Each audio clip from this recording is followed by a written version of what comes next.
Գրիգոր Զոհրաբ, Ճիտին պարտքը։ Ձայնագրող օպերատոր Վահան Նահապետյան, կարդում է Սամվել Ղազարյանը։ Սև կաշիե մեծկակ պայուսակ մներ զորարտու իրկուն իր ձեռքը բռնած կերթար փողոցներեն։ Իր կյանքին անբաժան ընկերն էր այս տոկուն կաշիե պարկը, որով ամեն իրիկուն իր տան պիտույքը, հացն ու միսը կտաներ կամ պտուղը իր երկու փոքրիկ զավակներուն, որոնք դռան առջևեն կբոլորվեին խոստումնալից ու խոստմնապահ այս պայուսակին շուրջը։ Այս մարդուն բոլոր հոգնաջան վաստակը ու քրտնաթոր գործունեությունը անոր մեջն էր։ Դանայան տակառ զորկլեցներ շարունակ 30 տարիներե ի վեր առանց հաջողելու։ Իր կյանքի պայքարը հոն էր ամբողջ։ Ապրուստի խնդիր, օրական հացի խնդիր, որուն արհավիրքովը լեցուն էր միշտ այդ կաշիե պահարանը իր մշտնջենական պարապությամբը։ Իր ուրախությունները ու ցավերն ալ հոն էին, իր հիշատակներն ալ։ Աղեկ օրեր ու գեշ օրեր ուներ այդ տոպրակը։ Տիրոջը պես ճակատագիրմը հարափոփող և անոր պես հոգի մնալ ուներ կարծես։ Ով էր Տերը այս երկուքին մեջ։ 30 տարի վերջը, երբ ձախորդությունը իր երկաթե շրջապտույտ օղակներով զինքը կպաշարեր, այս մարդը կհասկնար, որ այդ անզգա տոպրակը իր Տերը եղած էր միշտ։ Հիմա միջակ հասակով, մորվոք, ալևորած մեկն էր Հուսեփ աղան, որ վաճառականութենե, խանութպանութենե հետզհետե իջնելով, առուտուրի միջնորդությամբ կապրեր ալ, խանութե խանութ, դուռնե դուռ տանելով պասմայի ու ճերմակեղենի մատուցումներու և պահանջումներու անհամաձայնելի ու հակառակորդ հավաքածոները։ Ով ասեր էր, որ աս երկուքին մեջ ներդաշնակություն մկա։ Հուսեփ աղան իզուր օրն ի բուն իր հաշտարարի դերը կկատարեր, ողոքիչ, համոզիչ փաստերով, առնողին ըսելով, թե ապրանքը աժան էր այդ գնով, իսկ ծախողին, թե իր վաճառքը պահանջած գինեն շատ պակաս կներ։ Ոչ երկուքն ալ կհամառեին, և Հուսեփ աղան հուսակտուր ձեռընթափ կլարալ։ Առևտուրի տագնապը զոր իր վաճառական եղած ատենեն այնքան լավ կճանչնար, նորեն իր վրա, իր համեստ միջնորդի ապրուստին վրա ալ կիշխեր ու փճացնել կսպառնար զինքը։ Օհ, թե որ մինակը լար, ինչ փույթ, բայց երկու աղջիկ զավակները իրենց պատանության ամեն հրապույրներովը, ամեն պատրանքներովը իրան կնայեին։ Արջի մանկուհիները չէին, այլ խելահաս պատանինուհիներ կյանքի վայելքի արդար ու անմեղ ըղձանքներով, ակնկալություններով ծարավի։ Այս զավակները իր բոլոր երջանկությունը հիմա կճնշեին զինքը իրենց 14-15 տարու աղջկան անմեղության ժպիտովը, որ հանդիմանությունով լեցուն կերևար իր հայրական աչքին։ Հանցավորի պես կմտներ ներս, զրկանքներու դատապարտված այս երկու հոգիներուն առջև, մեղավորի նման գլխիկոր կդառնար տուն, երեսին վրա միշտ պահելով զվարթության կեղծավոր երևույթը ու այս դիմայլակին տակ պարտկելով ապիկար ու շվարած մարդու կսկիծը։ Սկյուտարի բարձունքին վրա Իճատիեի կողմն է իրենց փոքրիկ տունը, ուր 200 ղրուշ ամսական վարձքով կբնակին երեքը, հայրը ու երկու աղջիկները, որոնց մայրը շատոնց մեռած է։ Փողոցի վրա նայող փոքրիկ սենյակին պատեն կախված երիտասարդ կնոջ պատկերը անորն է։ Էրկանը աղեկ օրերուն մեռած էր կուրծքի հիվանդութենեմը, որ պատկերին մեջ տեսնվող սպիտակ ու անարյուն երեսեն կգուշակվի։ Բայց իր հիշատակը կապրի և օր չլար, որ իր խոսքը չնեն։ Գիշերները, երբ աղջիկները կքաշվին, ամուսինը կմնա դեռ իր վաղամեռիկ կնոջ պատկերին դեմը, անխոսուկ ու առանցին, ու իր ոսկեզոծ շրջանակեն նայող այդ անթարթ աչքերեն աղքատացած վաճառականը քաջալերություն մը կակնկալե, գերեզմանի մյուս կողմեն սպասված զորավիգմը։ Վասնզի բարոյական կորովը կպակասի իրեն օրորի, իր երբեմնի նյութական դրամագլխին պես, հիմա կզգա, որ սրտին քաջությունը կսպառի ու կհատնի քիչ-քիչ։ Դեռ արտուները իր դողդոջուն ձեռքին մեջն է պայուսակը, զոր առանց ամբողջապես լեցնելու կդառնա շատ հեղ, ու արտուն նավամատույցին վրա այն վաճառականներուն քով, որոնք մուրացիկիմը ողորմություն տալու պես երբեմն գործ կուտան իրեն, կսլքտա, երբեմն կհամարցակի անոնց խոսքին խառնվիլ, կարծիք տալ, միշտ խոսողին նպաստավոր կարծիքմը։ Անոնց գծին վրա չի քալեր, այլ քիչմը ետևեն, իր անբաժան պայուսակը ձեռքը, ու երբ պատահի, որ առևտուրի մեջ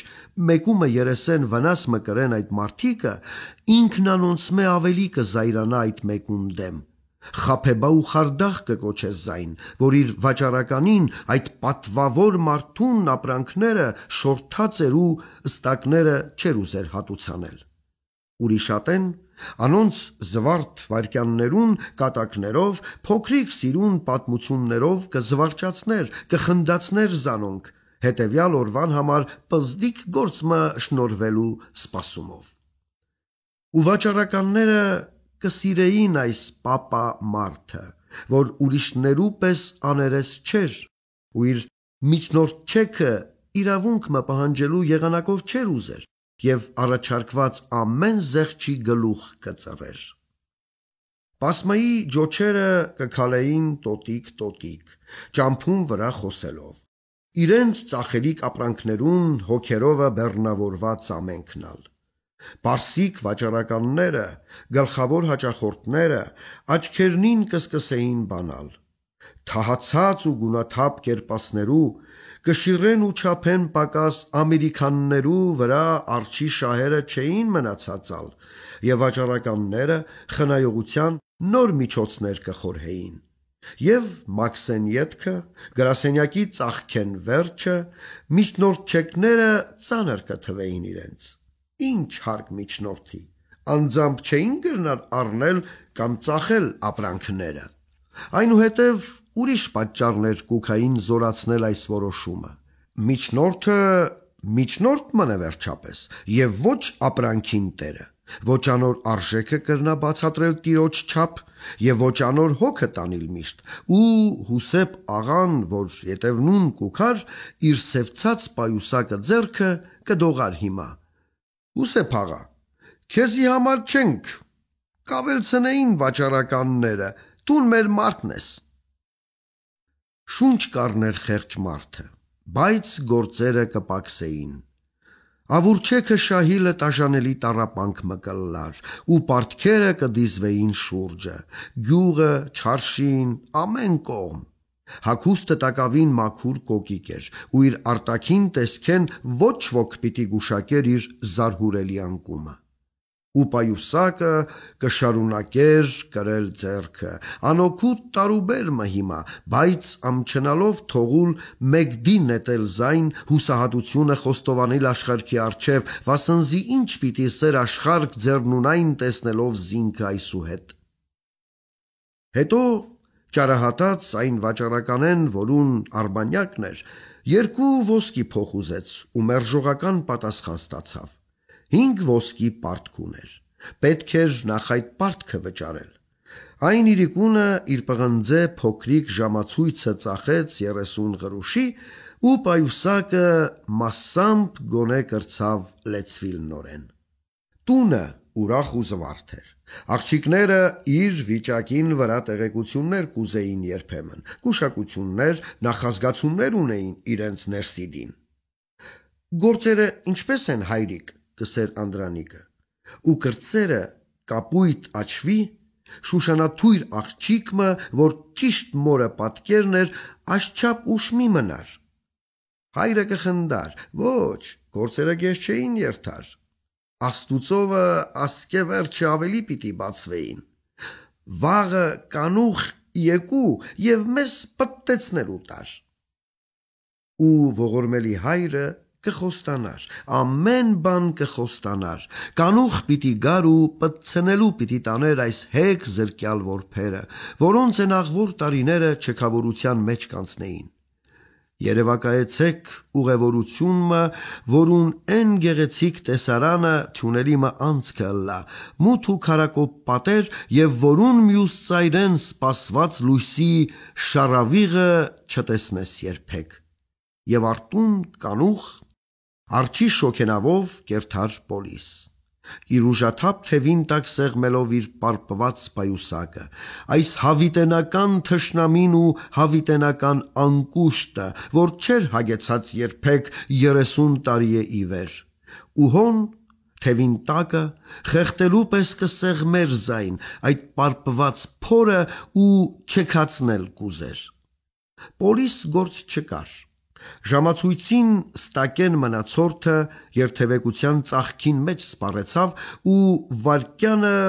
կմոտենար ահավոր արագությամբ մը խոյանալով իր վրա, ուր վերջին 30 փարան քուսկուն ճուքեն պոլիս իջնելու, հույսի մը ետևեն վազելու ծաղքը, վասնզի հիմա հույսի ետևեն երթալն ալ ծաղքով է պիտի հատներ։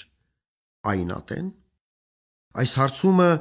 զոր միտքը կներ, որուն պատասխանելու հարկեն չէր կրնար խուսափիլ, իր դեմը կելլեր, խոշոր հսկա տառերով կգրվեր օդին մեջ ու իր առջևեն կքալեր իր նայվածքին փակչելով ամենտեղ։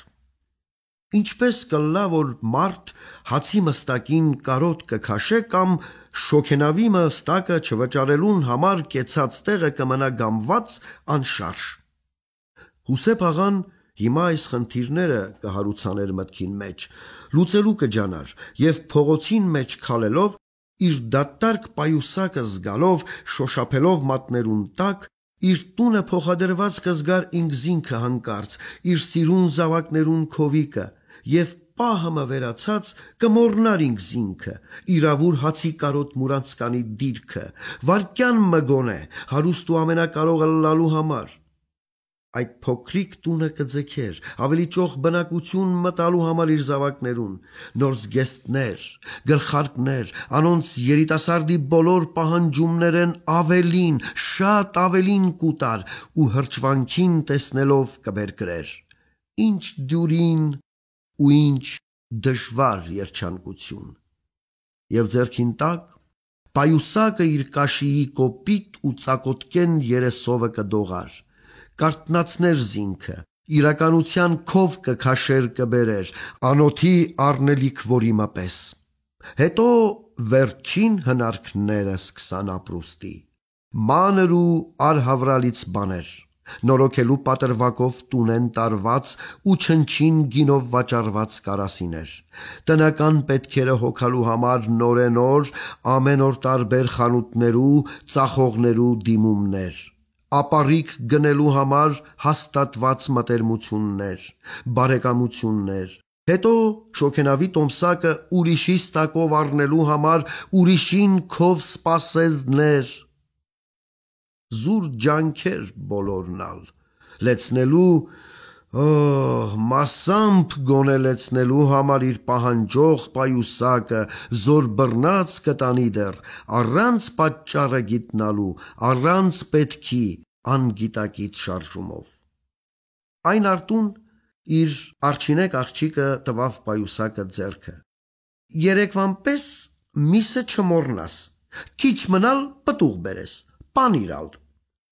Ու փախստական հորը ետևեն, որ կաճապարեր հեռանալու, կշարունակեր իր չնչին խնդրանքներուն անհատնում շարքը։ Զառիվայրեն իր ընդոստ աճապարող քալվածքին հետ պայուսակը կերերար, պարապ որովայնի ձայներ, հեսկլտուքներ կհաներ։ 3 մետալիկ տասնոցները զորս իր գրպանին մեջ հուսահատորեն կսեղմեր, չկորսնցնելու սարսափով պոլիս պիտի տանեին զինքը։